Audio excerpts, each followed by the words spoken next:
does this offense do that fits you well as you're running it here?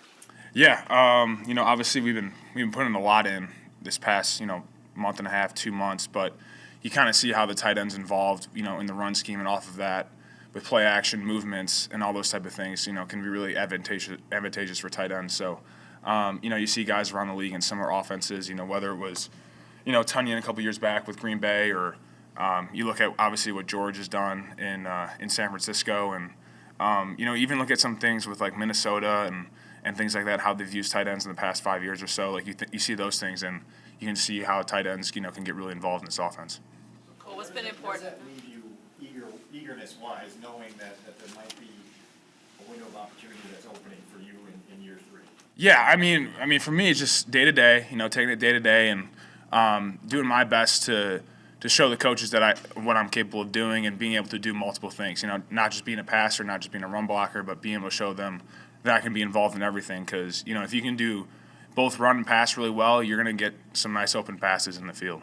Why has it been important to work with Justin here in the offseason for you, and how has that connection grown?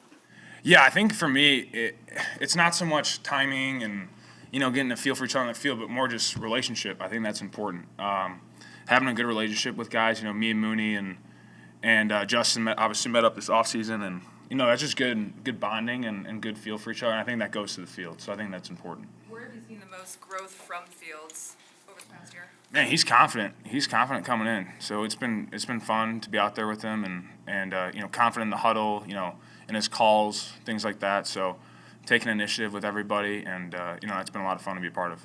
You're going to go to tight end university again, and last year, what'd you get out of going to that? Yeah, I'll be down there. Yeah, you just get to pick everybody's brain. I think that's the main thing. Obviously we have a little bit of fun, so that's not gonna lie, that's most of the trip. But you get to definitely pick guys' brains and see what they've been doing and how they go about the game, how they see things, and all that type of stuff. Is there anything specifically you've been working on this offseason to improve? Yeah, for me, everything hands catch. Everything's got to be hands catch. That's one thing with that. And then it's hard to do now without pads on, but really craving violence through my blocks. That's kind of a thing, especially on double teams. So those are the two things I'm kind of focusing on. Obviously, the hands catching stuff I can really work on that now. The other thing, not so much without pads, but you do what you do. Is there any way to work on that without? Yeah, I'll have Coach Dre hold the bag, and I'll tee off on him. That's about it. What have you sensed of Luke as a teacher and forming his vision for this offense? Yeah, he's been great. Really detailed and specific on what he wants. He's thrown a lot at us. This past month and a half, 2 months. But I think he just wants to see what everyone can do, and I think that's a good thing. So we've been getting a lot of info thrown at us and all that type of stuff. But it's been good, and we're just trying to see how much we can absorb at once. Do you notice a different chemistry this year? I know it's super early than in the past. Yeah, it's early. I don't even know if you want to comment on that yet. I mean, it's early. I mean, like I said, there's no pads on. It's different when you throw pads. It's just different. It just is. So, you definitely feel that. Obviously, that's like why the things I do in the off season with Justin and Mooney, you do those type of things, building relationships, things like that, and we're growing, and I feel good about it.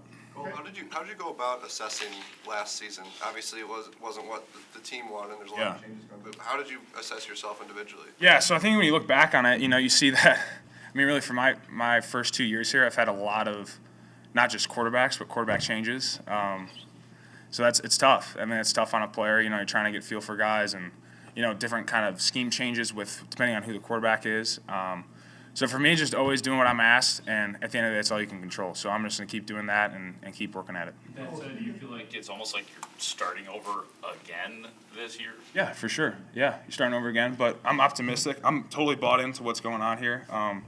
Coach Eberflus has come up with a great mindset that I think is really good for this team. Obviously we're young, but I'm totally bought into what's going on here, and I'm excited for it. Do you feel more pressure because of that? Because you have a new regime that you have to impress? No, I mean, shoot.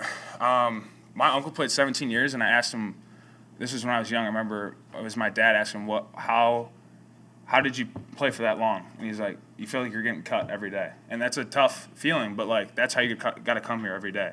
So regardless if it was the old scheme or old regime, new regime, whatever it is, it's this is the NFL. Like, the jobs are on the line every day, so you got to come to work like that. The channel that losing into a- last year had to be the most frustrating thing. Where does not getting a damn ball in the red zone fall? Yeah, I Well, mean, when you yeah. look back on it. Yeah. Yeah, so I think I look back on it, and, I look back at each part of my game, and, that was obviously an area that was lacking for me. And so I look at it, and you look at what opportunities you had in the red zone. So the two that I, really look back that I kind of wish I had back were the one against San Fran against Warner in the end zone, where, honestly, just a timing thing between Justin wanted one place, I went the other. That's something that I think we're going to have figured out this year. That's one of them. And then the same thing, there was one in Green Bay, a low ball that just skipped off the ground. But so those are the two that I look at that I wish I would have had back, and that's really all I can look at and kind of assess myself on with that type of stuff. On a week-to-week basis, there had to be stuff in there for you that just. Yeah, I mean, sometimes things don't work out. They play coverage here, the coverage there, and just it doesn't work out. But it is what it is. Like I said, I got to focus on my thing and not worry about the rest. So. You talked about your uncle and getting Yeah. How do you turn that into a positive where it's not a fear and it's more like a positive motivation? Yeah, I don't know if I don't come in here thinking every day I'm gonna get cut, necessarily, but I just you have that. It's go time. This is not there's no reason not to study the night before. You gotta know your stuff when you come in. You gotta know your stuff. There's no excuse for not knowing what to do on a play, whether they installed it correctly or not. You got all the sheets. You got everything. You got to be a pro and know what you're doing. So it's just being a pro every day. Well, you're always just human nature. You're always going to be optimistic about what the offense can do. Is there something about this offense that differentiates or distinguishes your excitement about it, or is this just kind of the same and you'll see? I mean, like I said, it is we'll see. But I mean, I also I don't know. I don't want to get too much in detail with it, but Justin's on the move a lot, and I think he does well with that, and that's been exciting to see. And you see the types of throws he can make with his legs and on the run and off schedule. I know this is, like I said, no pads right now, but you see that type of stuff when it gets exciting. You feel like this staff will take better advantage of what Justin Fields can do? Well, I don't want to compare staff to staff. I'm just saying what I'm seeing right now, and I think it's been a lot of fun seeing him on the move and doing things like that. So. You mentioned Justin's confidence. What do you attribute the spike to? Just year one to year two, I would say. You just feel him in the huddle. He's saying he's not just repeating a play. He's telling you to play, and there's a difference in that. That gives me confidence as a player out in the field. He's talking to each guy. It's not just a repeat of play. It's a say of he's telling us to play, which is a difference. One of the things that Matt was talking about, or right before you walked in, Matt was talking about Justin deep ball. Yeah. Obviously, he was good at that in college, and Yeah. talked a little about last year. Have you seen it get better in the offseason? I know it's just running against air Yeah. sometimes. No, yeah. I mean, that guy also works at it too. I think there was a day where he didn't. It was windy as heck, and he was upset because the wind was blowing 30 miles an hour in, and so he's out there just launching balls after practice. But yeah, no, it's definitely something that he works on, and you can see it. Just the other day had a couple of great throws, and even today he did as well. Was that during OTAs or during? This was phase 2 or something. This was this was early on. Yeah. Cole, you mentioned all the changes before. In just 2 years, you're the only tight end still here from when you got here. Yeah. Does that leave everybody in the room kind of looking at you? Do you feel an extra responsibility, or just people looking at you to lead? Yeah, for sure. I want to take that leadership role for sure. That's kind of how I carry myself. But we also got two good vets in James and Ryan. Ryan's seen a lot of football, and James as well.